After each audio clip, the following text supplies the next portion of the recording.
Setkamızı görürsən, bu Anaconda mor. Bu bizim külə şəkilli setkamız.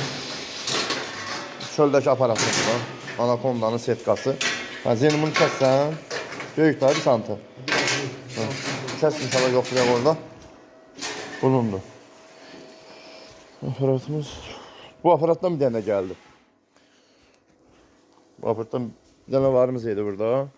Remonta gəlir. Bundan biri də gəldi bugün remonta gəlir inşallah. Bir dənə belə motor göndəriblər bizə. Anacondan bunun uşaqlardı inşallah.